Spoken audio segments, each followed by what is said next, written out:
বিসমিল্লাহির রহমানির রহিম। সুধীবৃন্দ, আসসালামু আলাইকুম। আমার ইউটিউব চ্যানেল জহুরস ভয়েসে আপনাদের স্বাগত।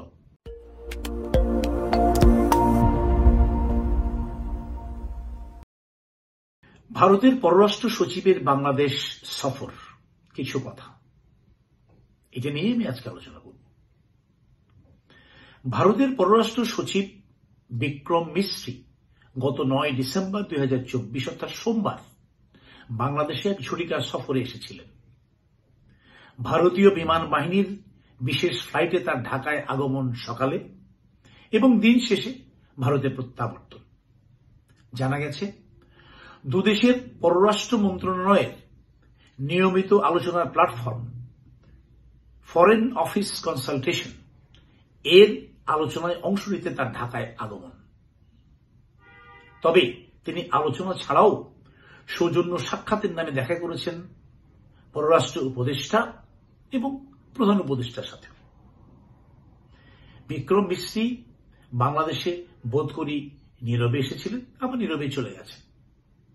ভিজিটটা আমি নীরব বলছি এই কারণে যে নিউজ মিডিয়ায় তেমন কোনো হইচই নাই, রাজনৈতিক নেতাদের দৌড়ঝাঁপ নাই, কোন নেতা হাসপাতালে ভর্তি হন নাই, ডিজিএফআই এটা করেছে ওটা করেছে এ ধরনের কোনো কথা শোনা গেল না। শাসক দল খুশিতে বা আহ্লাদে আটখানা এমন ভাব তো নাই। তার মানে সবাই তাদের অবস্থানে থেকে স্বাধীনভাবে নিজ নিজ দায়িত্ব পালন করে যাচ্ছে, কোথাও কোনো ইন্টারফারেন্স নাই। 60 বছর বয়সী বিক্রম মিশ্রি পেশাদার কূটনীতিক।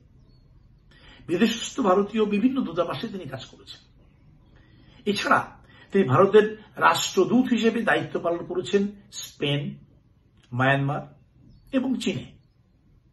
চীন ভারতের খণ্ডযুদ্ধকালীন সময়ে তিনি গুরুত্বপূর্ণ কর্তব্য পালন করেছেন কূটনীতিক ক্ষেত্রে। বেশ ইন্টারেস্টিংলি তিনি ভারতের তিনজন প্রধানমন্ত্রীর প্রাইভেট সেক্রেটারি বা পিএস হিসেবে দায়িত্ব পালন করেছেন। তারা তিনজন হলেন আইকে গুজরাল, মনমোহন সিং এবং বর্তমান প্রধানমন্ত্রী নরেন্দ্র মোদী। 15 জুলাই 2024 তারিখে বর্তমান পদে যোগদানের পূর্বে তিনি জানুয়ারি 2022 থেকে ভারতের ডেপুটি ন্যাশনাল সিকিউরিটি অ্যাডভাইজার হিসেবে কর্মরত ছিলেন। অত্যন্ত দক্ষ ও অভিজ্ঞ এই কূটনীতিক নিতান্তই ভদ্র বলে মনে হয়েছে। হাই হ্যান্ডেডনেস বা বিগ ব্রাদারলি অ্যাটিচিউড কোনোটাই তার মধ্যে পরিলক্ষিত হয়নি। তবে একটা মেসেজ তিনি স্পষ্ট করে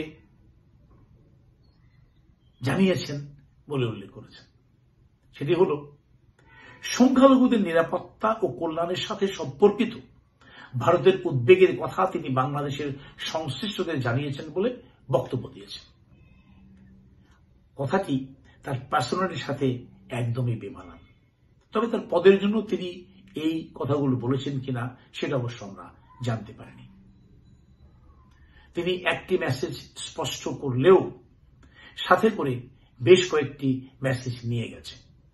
সেগুলো হলো: 1, ভারতের মিডিয়া কর্তৃক মিথ্যা ও উদ্দেশ্যমূলক প্রচারণায় বাংলাদেশ ক্ষুব্ধ।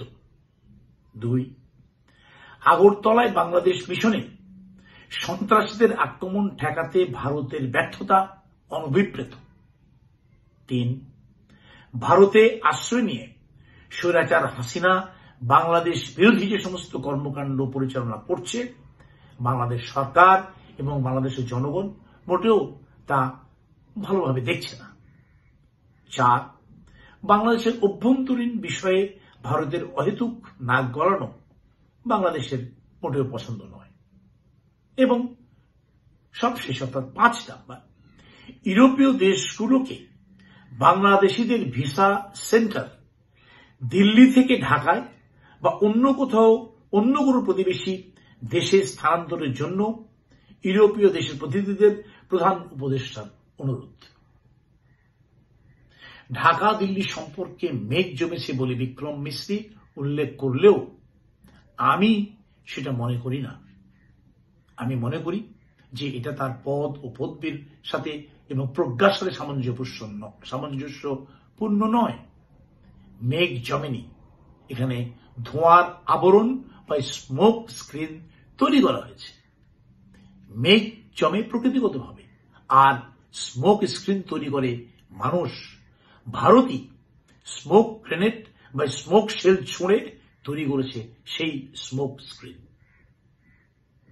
বিক্রম মিশ্রি বর্তমান সরকারের সাথে ইতিবাচক ও গঠনমূলক সম্পর্ক বজায় রেখে ঘনিষ্ঠভাবে কাজ করার পক্ষে মতামত ব্যক্ত করেছে।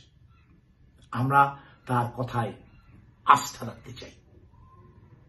আমরা অপেক্ষা আছি, দেখব কত দ্রুত ভারত তাদের সৃষ্ট স্মোক স্ক্রিন সরিয়ে বন্ধুবেশে বাংলাদেশের মানুষের পাশে এসে দাঁড়ায়। আমাদের দুদেশের সম্পর্কে তাদের ভাষায় আর যেন কোনো মেঘ জমার সুযোগ না থাকে। সবাই ভালো থাকবেন। আল্লাহ হাফেজ।